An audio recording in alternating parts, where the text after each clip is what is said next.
the girl child must cry and cry their eyes out.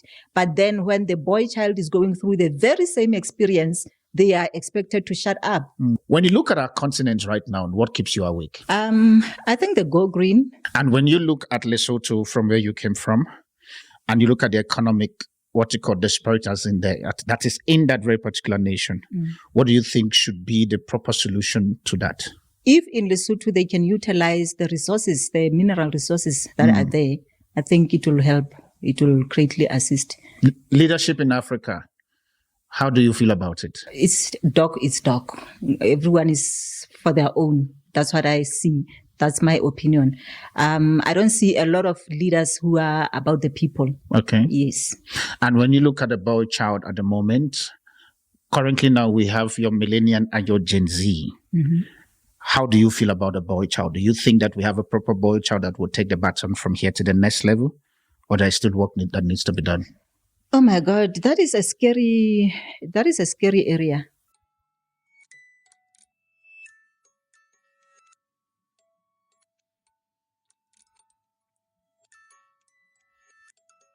Getting your emails, I think just to get straight into the business of the day, one of the things that I read in terms of your story was you're resilient. Your ability for you to push, your ability for you to stand for what you feel that it is right for you at that very particular moment. Yes. But before we get into the whole details of today, can you just please introduce yourself for those people who are seeing you for the very first time? Obviously not me. The name is Tebello and the surname is Mosese. I'm mostly known by the name Lady T. Lady T, that's one I know. Yes. Sometimes yes. it's T Lady. Funny that now we're around. I'm just Please, joking. not the T Lady. So yeah, it's Lady T. It's from the business name, because I registered my business initially with Lady T Holdings. It did change over time, but yeah, that's where the name comes from. Yes, I grew up in Lesotho. My mom is from Bloemfontein. My dad is from Lesotho, but I grew up in Lesotho. Then moved back to Bloemfontein I think that was shortly after I did my matric in Lesotho. So yeah, I have moved a lot since then, because from Bloemfontein in 2001, I moved to Pretoria. So I've been in Gauteng since then. Yes, just to generalize it, I've been in Gauteng. So Gauteng is your most province that you've stayed in? Yes, that's Are you looking forward to going to Nigeria? I would love to go to Nigeria just to have egusi. You say what? Just to have egusi soup. Just have egusi soup, not the egusi from here. The egusi from the sauce. I want the original one from the sauce. All right, growing up under your grandparent, I think for me that was one of the things there that was very interesting, and which is in the rural area of Lesotho. How was that for you, and how did you manage to navigate the spirit of resilience that we're going to be talking about? I actually think the resilient spirit came from my upbringing. Okay. Because I stayed most of the time with my grandmother. My dad and my mom used to travel a lot, simply because my dad used to travel a lot. Okay. Yes, so my mom would always be with him, because I remember at some point she actually had to resign from her job in a government department, just so that every time my dad moves, she moves with him. Yes. So myself and my your mom was really a homemaker. She's like, wherever my husband goes. I think I take after her. You think? You don't know yet. I think. Okay. Yes. So my siblings and I, we were brought up by my grandmother, and like you said, it was in the rural areas of Lesotho, with the family being kind of scattered all around the places. So I remember at some point we had to move from one village to the other, just to study the resilience to walk the distance, because we used to walk a very long distance just to get a message from the family to the other family. Wow. And I was quite young at that time, I think maybe 9, 10, and we walked like kilometers. It was a long walk to freedom. It was a long walk to It was a Madiba moves that you guys were doing at that very particular point. Yes, and other simple things like getting water from the river. It was far. Going to school, it was far. So you had to be strong, obviously, to walk that kind of distance. I want to get a bit back into your background of growing up. How was your family structure when growing up with your mom, your dad, and also knowing too well that your grandparents were there? How was that life for you? I would say with my dad, I was very close to my dad, But like I'm saying, he used to travel a lot. And because my mom would always be with him, I think we were more closer to the grandmother than we were to because if to you our travel, they own have to drop you parents. guys. Yes. So I think we were more closer to the grandmother than the parents. Yes. So if they also say your values you pick in life, where will you say you draw most of your value from? Your parent or your grandparent? I would say both, because we started staying with my mom and dad on a permanent basis when I was 13. Okay. So that was when I was reaching my teen years. Yes. So I would say it is from both. And both my mom and my grandmother were very strict and very prayerful. Okay. They were women of faith, very, very strict and very prayerful. So I think I picked up most of the qualities from both of them. Even the business side of it, they were both entrepreneurs in their own right. Yes. And now, I think from your profile in which you sent the loss of your dad, how does that shape you? And I'm sorry about that. So when I said, I'm like, okay, whoa. When I say anything called loss of parent, I first of all calm down and I look up and I say, Father, thank you. That's all I say, because I don't know that pain. And so because of that, for me, when I saw your profile, how did the loss of your dad shape you? That's a deep one. It shaped a whole lot of things for me, because I think the timing that it happened, that was when I was doing matric. And it was just a few months before my final exam. And like I mentioned earlier, my dad and I were very, very close. Yes. I remember even just before he passed on, the last time I saw him, he was helping me out with my points for the debate competition. Yes. So which means he was hands-on with you? Yes. By the time he got into our space, like being with him full-time, while we were staying with him from the age of 13, when I was 13, yes, he was full-time. He was like hands-on. So I remember seeing him that night while I was busy with and he was sick already. He was on his sick bed that time. So the following day, I went for my debate competition. And when I was on stage, I remembered, like, this man didn't give me the proper word that I'm now supposed to use, and I can't say the word because I don't know it in English. So I said the word in Sesotho on stage. So we were talking about, that debate was about the initiation. It was that time where HIV was still like, prevalent. Yes, prevalent. And we were talking about how does it play a role in spreading the disease. So we were talking about the initiation, the cultural initiation that we do in the mountains, the role it plays in the spread of HIV. So I wanted the word initiation in Sesotho. I did in English. I didn't know it. So I just went on stage and I said, topaza. People like topaza. Yes, to cut the person. Oh, they were like, initiation. So I heard it from the crowd. Oh, it's initiation. And he couldn't remember. He couldn't remember it the previous night. And I'm talking about an intellect, like the person who was a lecturer. He was well known. He was very well informed. He traveled a lot. He was a lecturer at the university. So you can imagine. I was like, oh, okay. But he couldn't remember because he was sick. Yes. So when I came home, I was like, I want to know this word. He must tell me if he remembers this word. So I went home. When I got home, he was not there.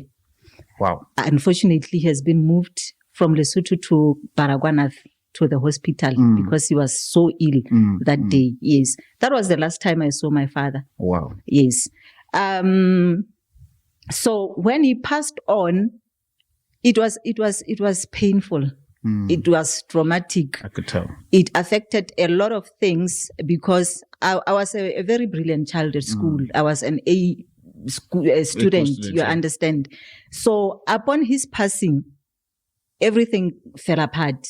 Like everything fell apart. And that time I remember there was this law in Lesotho that not more than 2 of your kids, even if you are that prominent in government, can obtain bursary from the government for you to, and already my two other siblings, older siblings, were on that bursary.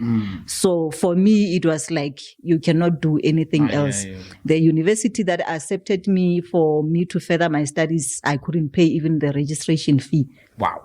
That's how bad it was. Wow. Yes. So yeah, it really affected a lot of things in my life. I believe even the future. But I always say now, looking back, that God always has a plan, a better plan that we can actually think or perform ourselves. True. Yes. So your sense of responsibility and determination to succeed, can you rightly say that you draw that from your father or from who? I draw it from my mom and my father. Your mom and your dad. Yes, because the reason why I say so is when she resigned and started moving around with my dad, she was still, anywhere she would still pursue something related to business. Okay. You understand? So even where... So it means everything you see about them was just business making. Yes. Yes. So it was easy for you to just wake up and say, okay, fine, I'm starting my own business. Yes. Now, in terms of when we look at a society where we are now, I know that I'm jumping a bit further because that's almost the second segment that I wanted to talk that with you. But what is the role of father? Because I remember, I think I posted something and you also commented. I'm like, oh my God. I don't want to go back to that comment and stuff, but it was a good comment. In case if you guys are wondering, it was a good comment and stuff. But I think I always advocate for the boy child. For the boy child, yeah. Yes. But what is the role of fathers in shaping the life of their children, especially the girl child? What is the role? It is huge. It is huge. And just yesterday, we were talking with my friend about the role of a father and the role of a present father. True. It's a two different. You are very correct. There is a present father and there is a father. There is a father. There is a role of a present father, and people and society have got this thing that most girls suffer from daddy issues. That's what they call them. Yeah. And if you look at it, they base that on the fact that one grew up without a father. So they turn out to be a certain way. And I was saying to her, and that's mainly when it comes to relationships. So I was saying to her, my friend, I'm having similar problems that you are having and any other woman out there when it comes to relationships. What I know is it is a human nature to want to be loved. True. It is a human nature, regardless of whether you've been brought up by a father or a present father, because I was brought up by a present father. I saw the love that my father gave to my mother. I saw the love that my father gave to us as his kids. So for me to look for that in a man, it is because I saw that, I have experienced it. I know what it looks like. I'm not like someone who is longing for something that they don't know. That it's just a longing because you feel that you need to be loved this way. But I have seen it. I have experienced it, and it's still something that I would like to experience. So are you going to say now, currently now in our society where we are, there is a gap of, because I like the statement father and a present father. Are you going to say, or is this something that you want to put as a rhetoric to say there's still a gap between a present father in the life of the children? And if that is what can be done, especially now you've been a woman talking on this very particular platform, what message will you want to send across to fathers who are not present in the life of their children, especially for me still on the girl child? I would just like to say, fathers who can, please come to the table. The reason why I'm saying who can, it is I like that. That's why I kept quiet. I'm like, okay, that's an interesting. It is because some of us women, we make it difficult for the men to come on board. Yo, I feel like giving you an offering. You know, if you're a pastor, I would have like, go deeper. Go deeper, shoot. Yes, and this is my truth. And I think because I'm also a community builder, and I'm not as ashamed or scared to sit with people to say, okay, let's talk. Let's have this talk. So in most cases and the most conversations that I have had, my personal opinion is that we are having a lot of issues that we are having now in the country because of a lack of fatherhood. You understand?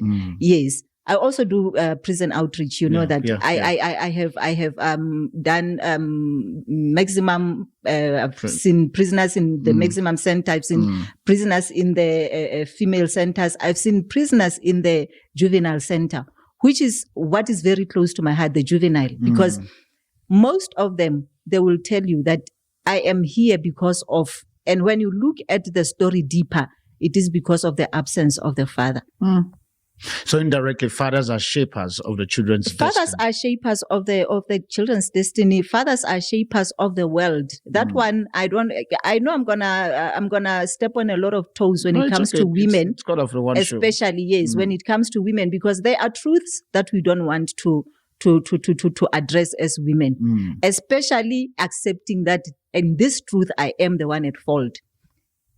So I like how you are taking this conversation. The truth where the woman needs to understand that they are at fault, especially when they refuse the fathers to be involved in the life of the children, because apparently you give it contextual. Now, for somebody watching you now, before we go on a break, a woman who is struggling to accept that the so-called baby daddy, I think that's the name they use currently now, that the baby daddy should be involved in life, and they are still currently struggling simply because of one or two biases that they have with this very particular guy, but forgetting to understand that, as you rightly said, that men are shapers. What advice will you give to that very particular woman who is currently struggling in understanding that this is not just about you, but about the kids? And I need you to look at your camera and talk to your fellow comrade. No, you guys are comrade now. Yes, my comrades.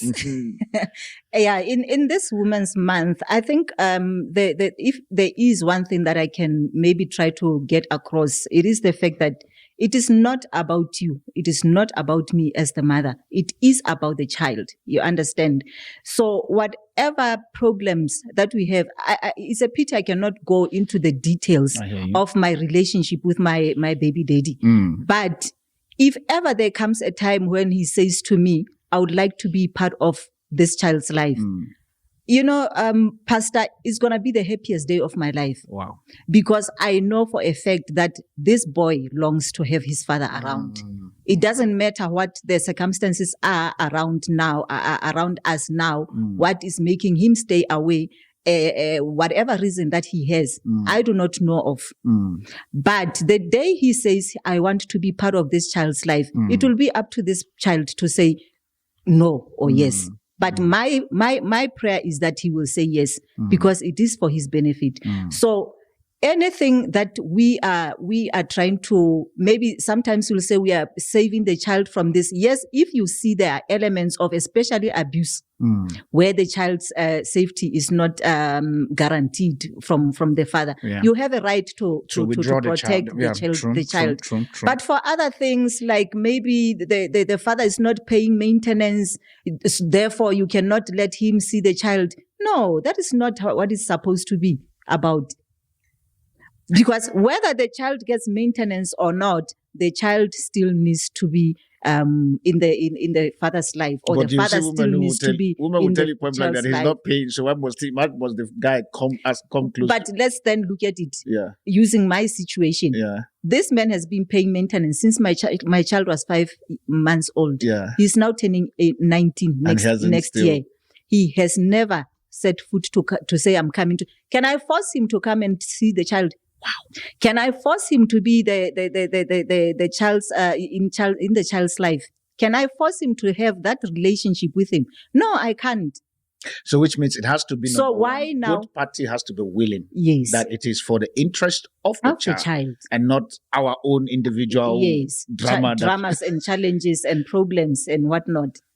Woo! Family, the talk does get heated. We'll be going on a break, and we'll come back also for us to dig deep into the business sector of this very particular woman, and also for us to be able to pull out the inspirational stories that have driven her to be where she is today. I promise you it's going to be an interesting conversation. So don't go anywhere. Keep subscribing to this very particular channel, and I promise you it's going to get sweeter from this moment. We'll be right back just now. This women empowerment that we are advocating for, it is the oppression of men. That's what I'm thinking. That's how I see Another high five. Where have you been? Shoot. When they mention a particular country name called Nigeria, how do you feel about it? I feel Nigeria has got a lot to offer. Okay. Yes. It has got the most intelligent people, I think, among the other nations in the world. But there is a narrative that still needs to be broken when it comes to maybe things that don't do well, maybe crime and all those kind of things. I think simply because it is stigmatization. Okay. But I truly believe that Nigeria has got a lot to offer. A value that you want a woman to uphold at every point in time, knowing too well that this is Lady T talking to women, what will be that value that a woman must carry on this Women's Month? We are not saying that cheating is good. No. But we're just saying that somehow, somewhere in our head, when it is coming from the other side, which is our significant others, which is the female version, it becomes more hot, more painful. Hard, yeah. Because remember that we don't have outlet. We struggle within us as men for us to be able to communicate. You'll find out that when you see 5 men sitting, I bet you 90% of the time we're talking business. Yes. True. You'll be so shocked that we're talking business, family, the next sport we want to do, the next game we want to do, this. But for us to now bring the conversation back home. Emotionally. No, you won't find it. That's why you will see, for example, the whole concept of GBV is heavy because most times when us as men meet, we hardly talk about GBV. And literally, so that's why we get shocked when we now notice that our fellow men is abusing their wife. And like how? Wow. Even when that happened, we don't even know how to meet the men and say, but guy, like, what happened now? I remember I have these friends of mine whereby we try to get to a point where no matter what has happened, we must communicate. We must communicate. Yes. With that being said, family, we are back again on the part 2 of this very particular conversation. I'm still here with Lady T, and who is the founder of Lady T Pty Limited. I hope I'm correct. Yeah, you see, my brain I still have good, what's it called, retentive memory. From your profile in which you sent, because now I want to enter into a business circle for you now. Based on the fact that you said that you learn your entrepreneurship skill from your father, your mother, and you see how all of the movement, what literally inspired you? Because many people see, but not everybody follow that road. I can tell you point blank, for those of you who are looking at me for the very first time, my father is a military guy, but I did not. I saw and I refused.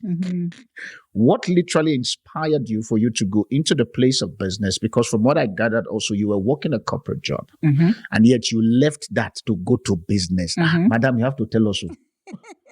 Because we need to understand, you have a 9-to-5 job that is paying the bills. And you say you want to go and put yourself on emotional stress. Because that's what business is. Emotional stress daily. What inspired you? Daily. Yes, you're right. Daily. But this is how it happened.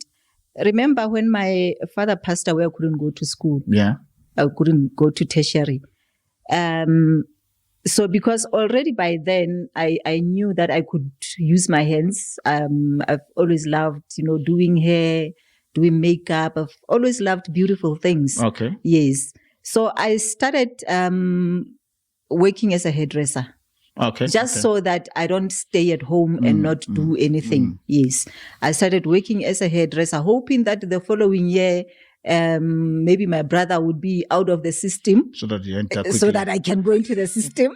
I hear you. And get sponsorship. Yes. So I worked in a hair salon, and that's where I think the love of creativity started to come out. Okay. Yes. So later in the year, my sister offered to actually take me to school to do hairdressing. So I went for hairdressing school. It was in Joburg, and that was a long time ago. I think it was 91 then. Yes, I came to Joburg for the first time. Okay. Yes, at Revlon Academy. That's where I did Revlon. Yes. So when I went back home, because every week they would give us supplies. They would give us products from Revlon.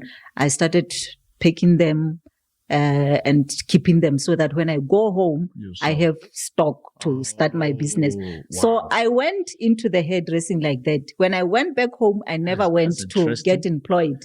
I started my own salon. So which means when you give me the product, you were not using it. No. You were seeing this as stock. And I was accumulating the stock. I know clearly. Now I see. I was accumulating the stock. Okay. So when I went back home, my mom gave me a room where I started my own business, a hair salon. And that's how the business thing now moved from there. Yes. And how did you get to find yourself from that business of hair salon down to the hat business now? From there, because we were still in Lesotho, there came a point where I decided to jump into Bloemfontein, cross the borders and try business that side. I like when you say you cross the border. Yeah. How was the experience of crossing border? Because you're the one who brought it. How was the experience of crossing border? No, it was legal. It was legal. Okay, let's leave it there.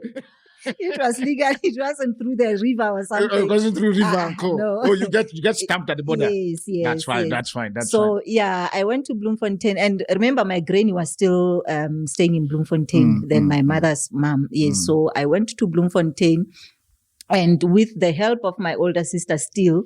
We managed to buy a hair salon where this lady was moving out. So my sister helped me to buy that salon, and I started there. So that's where now I could say I was a business person with employees at the age of 21 running my own salon.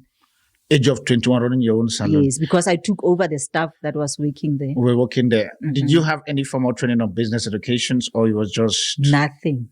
And how did you navigate your mind from just being somebody who was talking? It was difficult, but I always thank God, because I'm one person who is able to think on my feet. I'm a very quick thinker, and I think naturally I'm a problem solver. Okay. So anything that happens, I easily find solutions. If there is a problem, I'm easily able to find solutions. So it was difficult without proper training, but I did manage to navigate. And how did you, especially with the whole staff issue at that moment, not having a formal training for it, how did you balance the staffs with different information, different emotions, logging into your offices every day? The personality. Yeah. My personality plays a role, a very big role, because I'm a people's person, and I don't hold grudges. Okay. Yes, and I'm so you're like straightforward. I am straightforward. You're like a consumer who doesn't have a problem bringing flush who, when he was in EFF, chased him away from the president. I'm like that. Guys, you pardon me, I'm a politician. Business continues. So somewhere along the line, politics will come into the talk. Business must go on. The show must go on. So yeah, and I'm also a person who addresses issues as they come. Okay. I don't sweep anything under the carpet. Maybe that's where I have problems with some of the people, but I'm just the person who likes addressing issues as they come, deal with them, then we move on. So from that side, in terms of your salon business and stuff, how do you then migrate into the point of your hat business that you're doing? The head business. Because I'm interested in your processing, and for you to get to this very particular point, the shift that was going through your mind at every point in time, which is very important for us, this Women's Month, to help a woman currently now who is sitting but struggling with the shift in their mind. In their mind. I will bring in a lot of elements into this, even those that were not in the profile, because the reason why I am where I am, especially with the move to Pretoria, it was influenced by a personal challenge that I was going through at the time. Okay. Yes. Okay. At that time, I was married. I got married, I think when I was 23 in 90 something, so that they don't count my years. They don't but count the age. It's okay, 90 yes, something. Let's leave it there. Yeah, so a few years down the line, we started having problems in the marriage. And for me, the solution was to remove myself, but with the consent of the husband, obviously. We were like, okay, because of these elements that are coming into the marriage, maybe it's better if we move outside of Bloemfontein altogether and try to build our life somewhere, outside of whatever is happening. So it was the agreement to say, okay, because you can start something there based on the fact that I can do here, I can easily maybe find a job, or I can easily establish something. We agreed that, okay, you can go first, then I will follow. I'll follow. Okay. Yes. So it wasn't how we had planned out. I moved to Pretoria, but unfortunately, the divorce got dissolved. Okay. Yes. The plan that we had didn't materialize because of issues. How did you, now that you talk about the divorce and stuff, there are a couple of women that might be listening to you now, they're struggling with that. Mm-hmm. How did you morph your mind knowing too well that, and you don't have to give details, but I'm still interested on the mind shift, because for me, like I said to you off air, I'm not particular about the past and stuff. Yes. It's how did you transform yourself to get to the place where you are today that somebody can listen to, regardless of how bad the past is. You have a plan that, okay, fine, this is our agreement and all of this between you and him, and the next minute you find yourself in Pretoria. Now the marriage is divorced. I mean, what's called dissolved. And now you have to find a way of still shifting your mind instead of you being one of the loose women on the street and co. You choose to shift your mind. What were the process that you get told at that moment to say, okay, fine, this is not working. I have to survive. What was going through your mind for you to arrive at that point? Because I need you to be able to talk to somebody right now who is stuck in between the decisions of bettering their life and staying in a marriage, or probably trying to fight for a marriage that literally even God had is also not involved. It's not involved. At first, it's always difficult. Okay. It's always difficult to separate yourself from the life that you have come Built to from. Yeah, build, true, yes, true. And believe that it is going somewhere. You understand? So when you get to a point where you have to remove yourself, obviously the first thing will then be, how do I move forward for myself? Since now this person is no longer playing the part, or is no longer part of the equation. Okay. How do I then build on my own? And by then, I think already my mind had shifted with the fact that both my parents had now gone. They were both gone. And when we separated in the marriage, it was just a few months after my mom died. My God. So for me, it was like, now it's about me. And there's nowhere where I'm drawing strength from. My mom is no longer here to fight my battles, because even before she passed on, she could see. At this moment, how old were you when your mom passed on? I was 25. My God. I was 25. How did you navigate knowing too well that your both parents are gone and you still have to survive? Because we'll come back to the whole part of your morphing. I just needed to pick something out of there. How did you navigate knowing too well that your both parents are gone? You don't have a place for you to fall back when crisis hit. How did you benchmark? There's this saying that goes like, you don't know how strong you are until being strong is the only choice you have. True. So honestly, I came to that point to say, I have to live. I have to do this life, no matter how difficult it is, because there's no one who's going to do it for me. 100%. There's no mother, there's no father. My siblings were now scattered all over the country. Everyone is trying to make something for themselves. You know, there's no husband anymore. This is about this me is just now. You now. This is me fighting my way into life and through the journey of life. So I think the shift came when I realized that I could not save my mother. I could not save my mother when she passed on, because when she passed on, it was after I spent a little time with her. And I remember we were from a conference and she got wet and she developed pneumonia and she died. Yeah, pneumonia. Yes. So I was at a point where I was like, I could not save my mom even if I wanted to. True. So I cannot save this marriage even if I want to. And it's very difficult to bring the other person into something that they are no longer They don't want to be on the ring again anymore. Yes. Especially with the external factors. And I want to bring it to the audience right now. The in-laws that make it difficult for two people to build a life is a problem. So in-laws, there's also in-laws penetrations. Yes. Yes. How do you guys, there's a name you guys call it in South Africa. I think it's called Mama Zala. Mama Zala. Yeah, yes. Mama Zala. Because I know there is a name called Mama Zala. Yes. Mama Zala is a serious business. It's a serious problem. It's a serious problem. You know, from everything is business. So, yes. So it's a serious business that you need to be able to look and stuff. Yes, you need to. I think there also has to come maybe some sort of training. I don't know. For Mama Zalas. Information for Mama Zalas.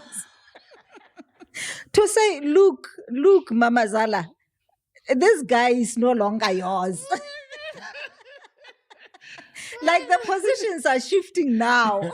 Lady T Institute of Mama Zalas. I think she will have to do that. Yeah, no, I think I should consider that. So you need to consider that It will because help a lot. you have first-hand experience, so chances are you will know how to be able to arrange that. Yes. So But I think, but somehow also when it comes to Mama Zala, I think it's the love of their sons, for lack of a better word, that Yes. sometimes they now overdo it. They overdo it. And even the it sons becomes also a don't even know challenge. where to draw the boundaries Yes, with their exactly. mother. Hence, I'm talking about the training. Yeah. It might be something that will be useful on a serious note.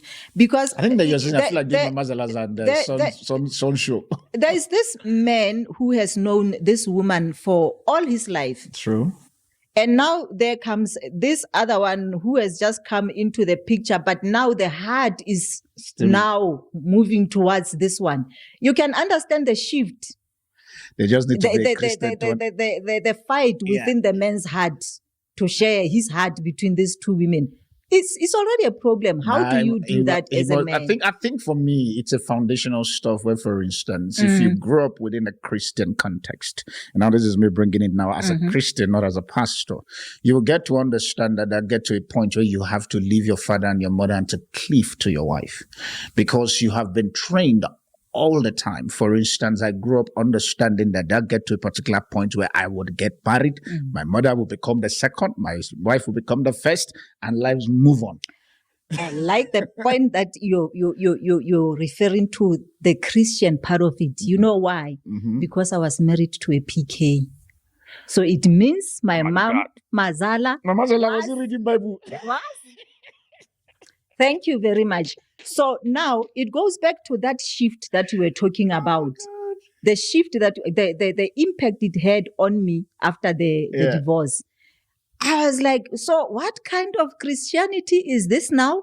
Because ever since I was 14, when I entered into the charismatic church, when my mom got born again, this is the kind that I knew from my family. But now I'm here. And I'm experiencing this other side of Christian. What kind of Christianity is this one? Yeah. Because really, I know some Christians are still having. No. I'm not diffusing the fact that there is no Mama Zala or Papa Zala because since you guys have Mama Zala, there should be Papa Zala also.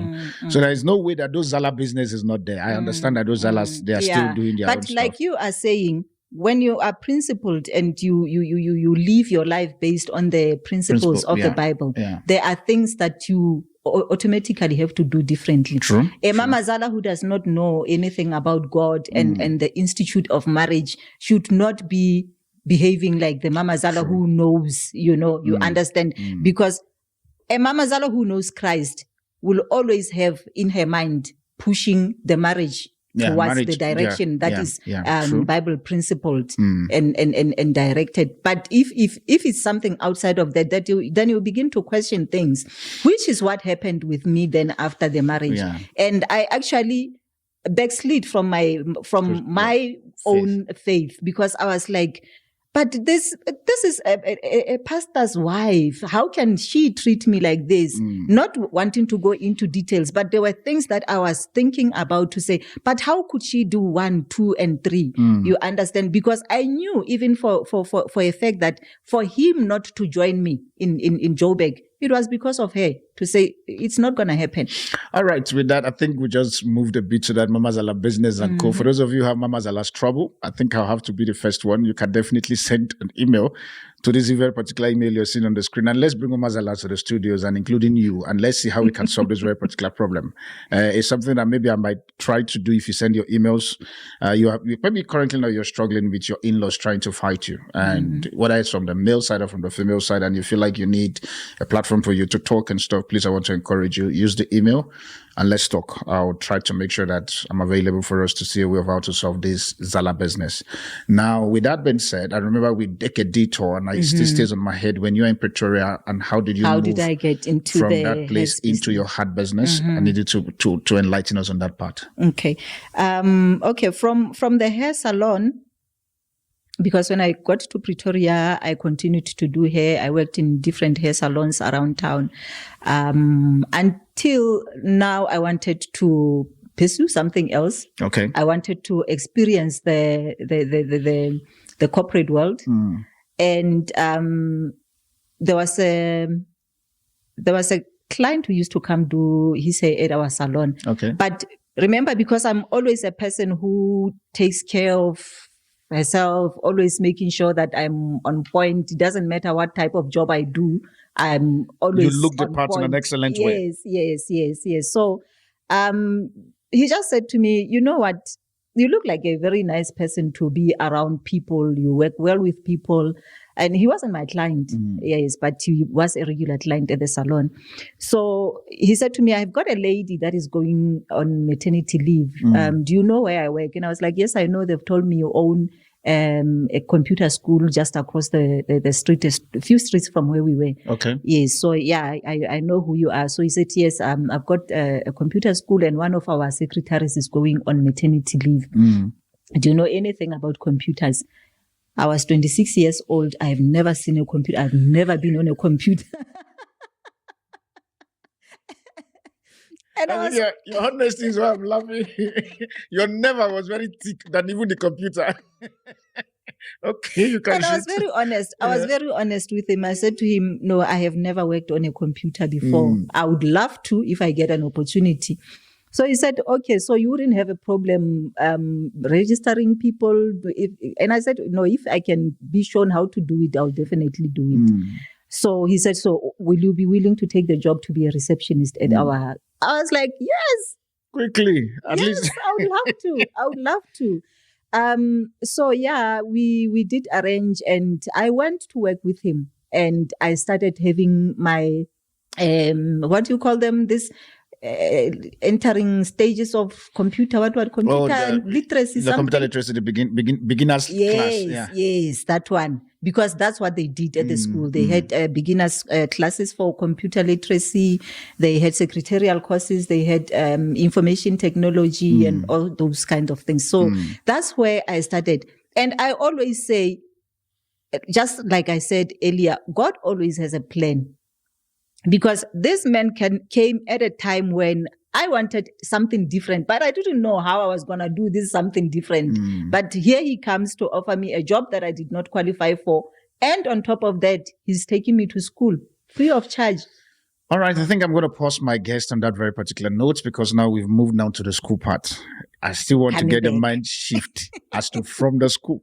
How did she get into the Lady TPTY Limited, where she is now a producer of a product, which is the hat business that she's currently doing. We'll be right back on this very particular final segment. Please don't go anywhere because we're still going to be touching all things women, all things Africa. She's an African living in South Africa. You know how the talk is going to go on the final segment. I'll be right back just now. Looking at the nation where we are broadcasting from now called South Africa, what do you think is the necessary change that needs to come in, one, and what is the opportunity that South Africa have that they themselves literally don't know at the moment? Okay, with opportunities, there are a lot of opportunities, but I would like to address the issue of the red tape.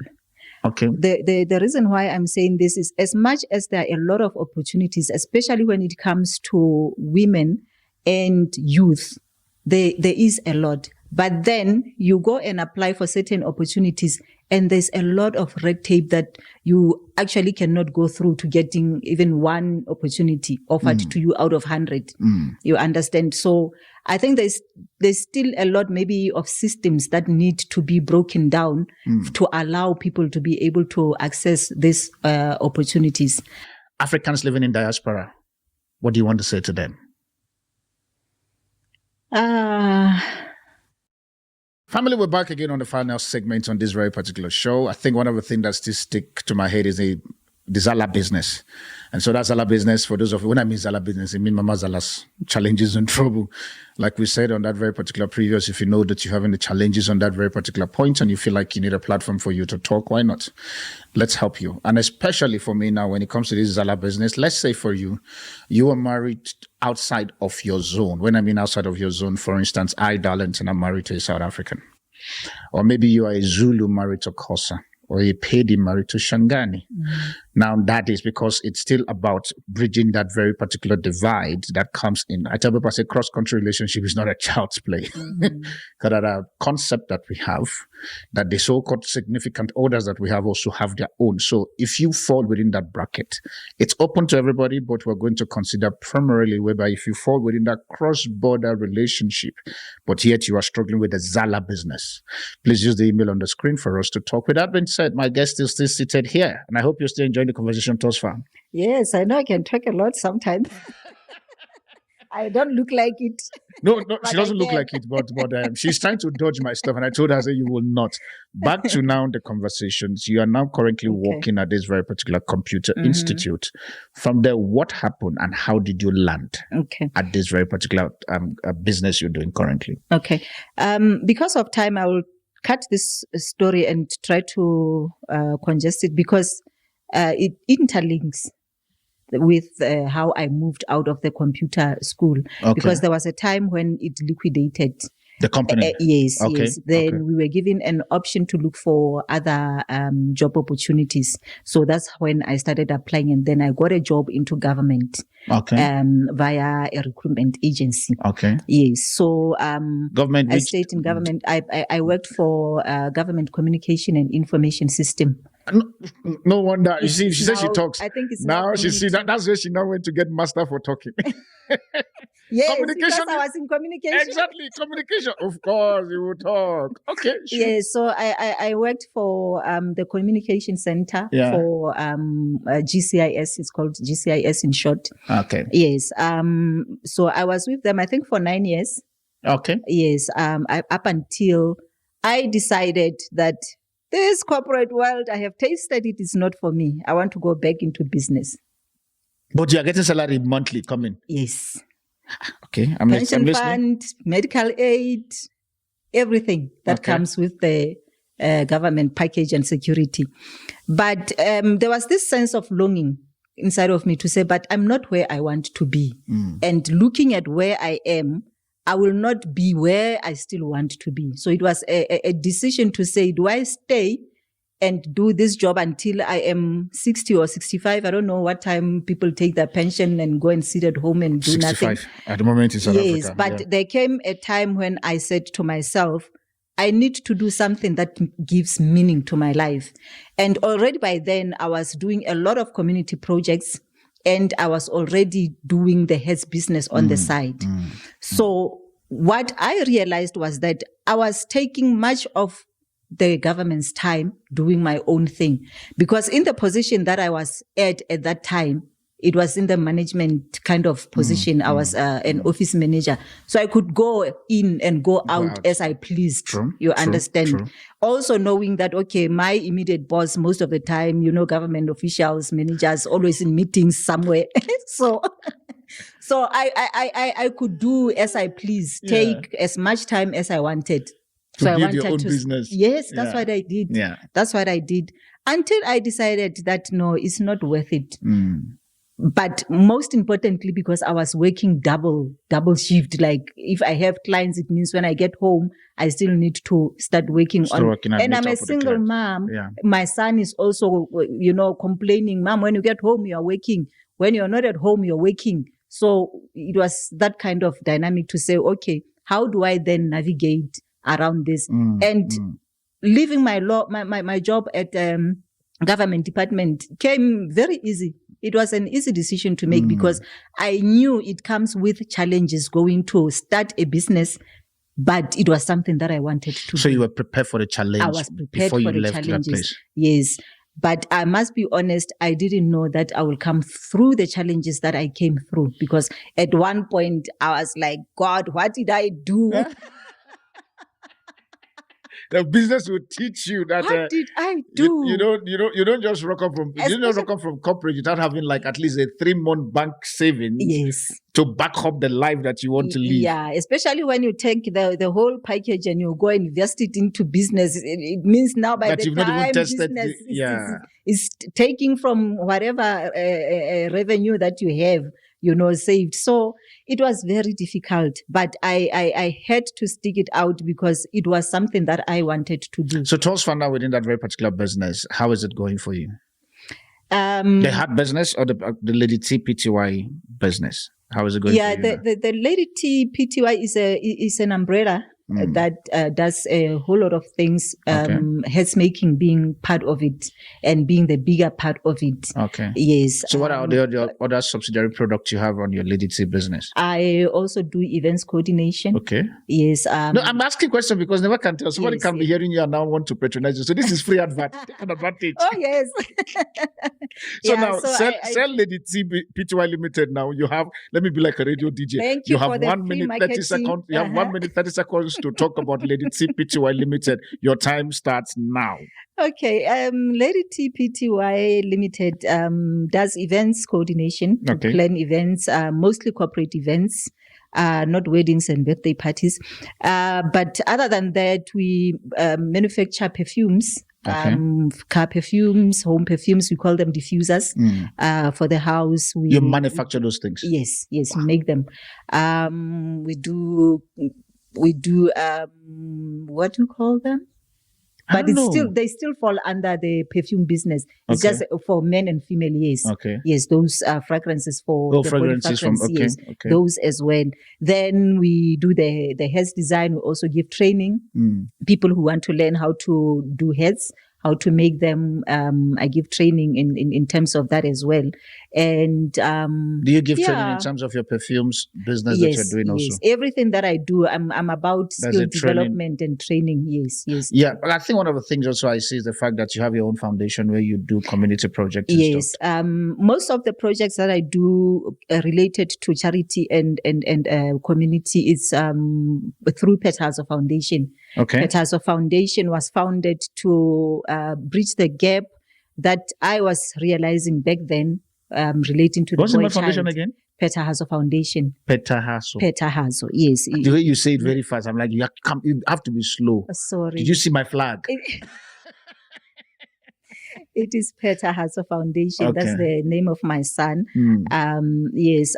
Simply because I think I came to realize that we need to work more on the emotional and the mental side of the boy child. Okay. For us to have men who are well equipped mentally and emotionally, because we always say men don't open up, but we can't just open up when they have been trained to shut up. So we need to develop them at an early age to say, look, it is okay to talk about your feelings. It's okay to talk about your emotions, to be open and to say, this is how I'm feeling. If you're hurting, it is okay to cry. Because we are all emotional beings. You can't say the girl child must cry and cry their eyes out, but then when the boy child is going through the very same experience, they are expected to shut up. So where does the emotion go? I think saying that with a few listening, I remember there's an encounter I had, and I don't want to go into details of that, but now this is a thing there where most times where women forget to understand that sometimes you people aid our quietness. I didn't generalize it sometimes. How? I remember this very particular incident, and I remember this so-called lady was saying some silent things and and I'm like, okay, fine, let's so that we can end the conversation. Okay, I'm sorry and stuff. And we moved on with conversations. Then the next minute, and this is where most women don't understand about us as men, why we shut down. The moment we have said, I'm sorry on a particular narrative, please hear us. We mainly, when we say we're sorry, do not bring it back again. Because the moment you bring that thing back again and you expect us to have a conversation, because we were vulnerable, because remember that for men, it is hard for us to say sorry. Now we were vulnerable enough to tell you sorry. Now you are now bringing it again on a subsequent conversation. Now you want us to open up again. I bet you hear me. I promise as I'm saying this, men will be like, send me your account number. That is where most women forget to understand that when a man has apologized for something that he has done before, be smart enough, never if I don't point it again as but you remember you did that, that's it. The man has gone quiet, he'll be looking at you like this till he died. I love that you're mentioning the vulnerability. Because men can become vulnerable. No, we have the grace to given the platform. We do. But we do. The mistake that we make as women is to make men feel small for their vulnerability. High five. I can close from here. Shoot. We make them feel small for being vulnerable. And that then closes the the men. conversation. No, They close up. It's not even close. Close you can open. We lock. And we throw the Lockdown. padlock. We throw the padlock away at the key and we move out. Then you are wondering why that part is not coming up. Why is he now quiet? Why is he now behaving like this? So because of the foundation you run, and my time is really running out and stuff, I want you now to help, because this is Women's Month and stuff, to help me look at the camera and conscientize women in terms of, if you want your men to talk, what do you think are the parameters that women needs to be able to put on the table to be able to undo the vulnerability? I mean, the hardness of the man to become vulnerable for you. At least I know that you want men, we need, part of your thing you do on your foundation is the fact that you want to see that men get empowered and stuff. As much as that is good from the women's point of view, because men can be empowered. Sometimes we just choose to be quiet and just look at you and moved on. How can the woman be able to bring equal, for lack of a better word, equal value to make this men become vulnerable, but yet in their vulnerability, there's still strength? And you should talk to your women on that. Okay. I think the main thing for me will go back to women empowerment. Okay. No, but you guys have enough women empowerment program now. Like, what do you want? Please listen now. Please listen now. Okay, sorry. She's now sounding like a Nigerian woman. All right, shoot. It's fine. Let me keep quiet. Yeah. If we can have the right definition of women empowerment. Right. The right definition of women empowerment. Thank you. Because for me, the way I see it, it's like this women empowerment that we are advocating for, it is the oppression of men. That's what I'm thinking. That's how I see Another it. high five. Where have you been? Shoot. So if we can redefine what women empowerment means to us, as individuals, as a collective, I think it starts from there. Okay. If for us we are being empowered, what are we being empowered to do? To oppress the men or to be in competition with them? Then we are having it wrong if that is how we are looking at it. But if we are looking at it in a way of we are being empowered so that we can empower the family structure, we can empower the community, we can empower the nation, then we've got it right. Because it will start with us building ourselves in a way that will give us enough power to empower others. Not enough power to take power from others. So do you think that with the current rhetorics about women empowerment, do you think that it is right or something needs to be done? Something still needs to be done. And what do you think from your own standpoint, because you run a foundation, what do you think that is the missing link that needs to be added on that very particular space? Like I'm saying, if we can redefine what this women empowerment is about and what are we trying to achieve, then that will be the starting point.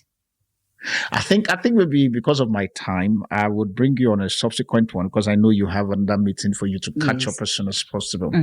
But before we go, AfrIOne, when you look at our content, our continent as a content, our continent at the moment, and with all the rhetoric that is currently going on from Nigeria, South Africa, Tanzania, Botswana, Kenya, name all the stuff, do you think that we can ever get to a particular point where African can become one? It's going to take a lot of effort from everyone, because currently, no, we are not anywhere close. Why do you say so?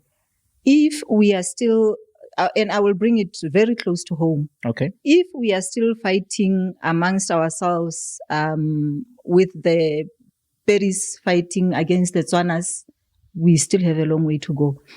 If we are still fighting the Nigerians being in South Africa and the Zimbabweans, yes, I understand all the legalities that go around the immigration and everything. There are people who are here legally. 100%. And they're here because they qualify to be here. But if we are still fighting these people who are legally here and have a right to be here, because they've been proven to have a right to be here, then we still have a problem. Because if we say we are Africans no matter where we are.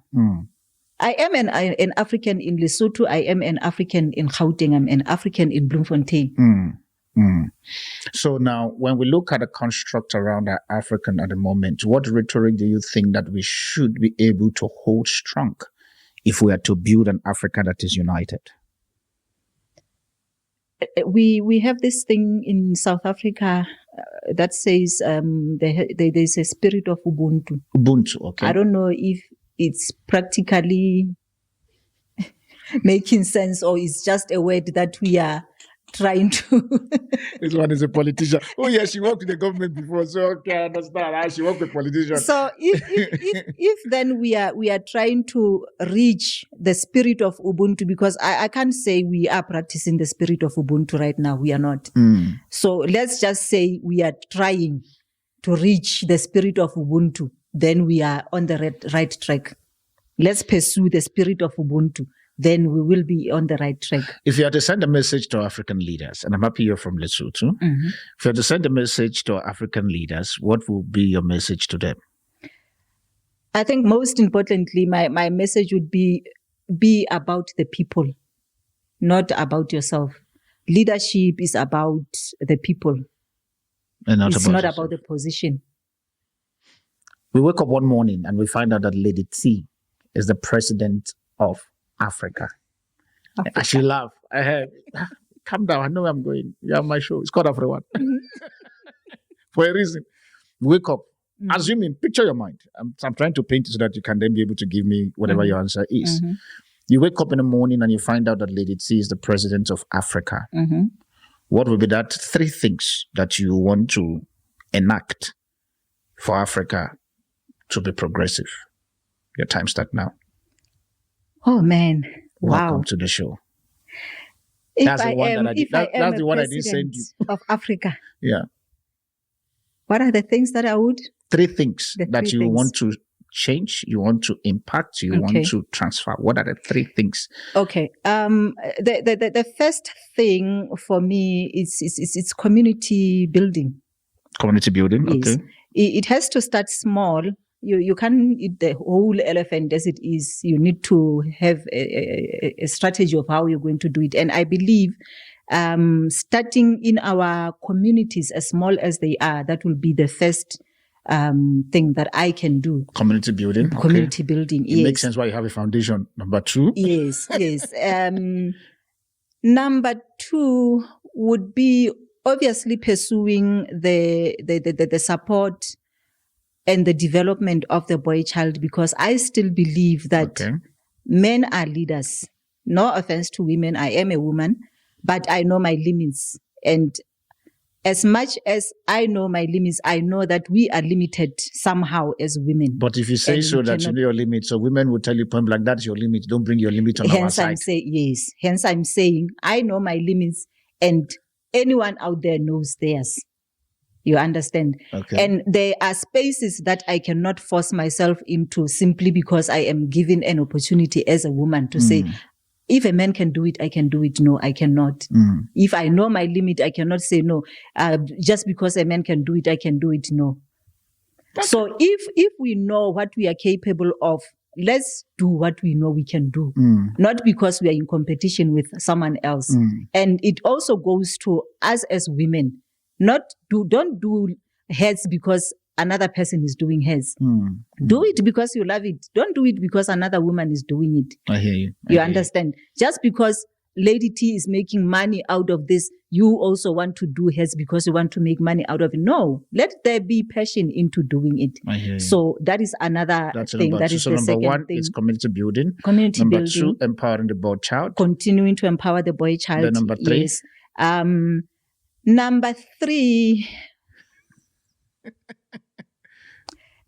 3 would be to really drive the message of love. Okay. To drive the message of love across Africa. When we go back into the word says God is love, and we are made in the image of love of God. So I have this belief that if God says He is love and we are made in His image and likeness, God is love and God is spirit. Yeah. So if we are made in His image and His likeness, it means we are made in His spirit and His love, because love is His character.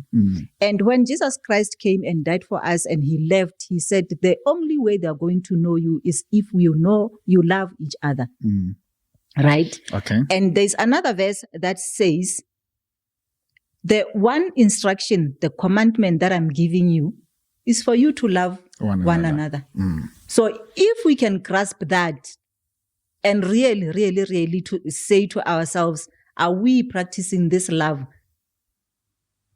Okay. So number one, it's the whole issue of community building. Number two, the whole raising a boy child properly. I'm paraphrasing. And number three is love. Yes. Because my time is fast running out and stuff. How can we find you and where can people locate you? You have 55 seconds to do that. Okay. I've got a few channels where people can reach me. The first one would be my cell number. That is 083 513 4603. Okay. It is also my business line, 083 513 4603. Okay. Yes. So, like I'm saying, it's also my business line with anything that I spoke about business related. That's where I can be reached. I'm also available on Tebello Mosese at yahoo.com. Okay. That is my email address. All right. Yes. I hope the interview was good for you and you enjoy yourself. It was. Thank you very much. Are you looking for coming back again the second time? Definitely. Because I didn't go deep on you. Because it's Women's Month, so I'm calm. Oh, when you come in September, you're going to. My cap will be out. You'll be coming with the slashes. Exactly. Quack, quack, quack, quack. But thank you so much for coming. The pangas are coming out. Now I'm coming with Konto.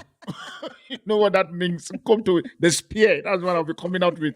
But nonetheless, I appreciate you for coming. Thank you for taking out the time to be here.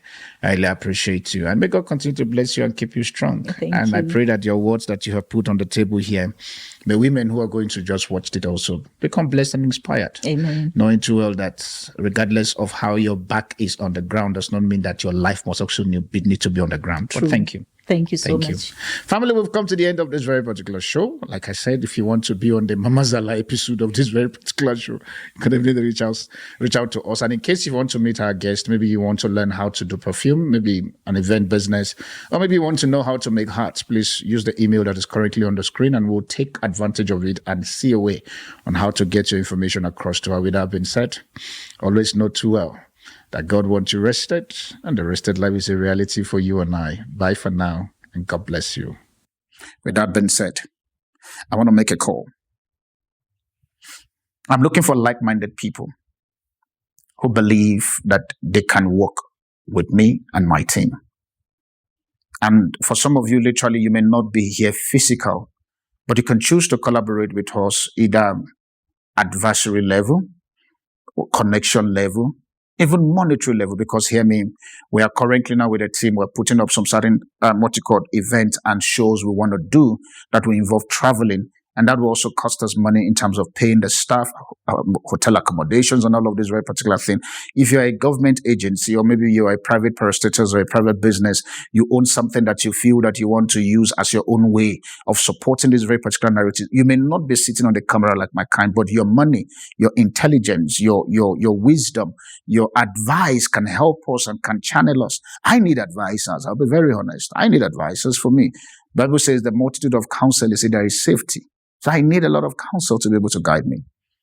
I'm calling that I need partnership. I need you to join me to collaborate and to build this very particular AfrIOne. You may be a graphic designer, a videography, whatever that you are doing. Come, let's work together.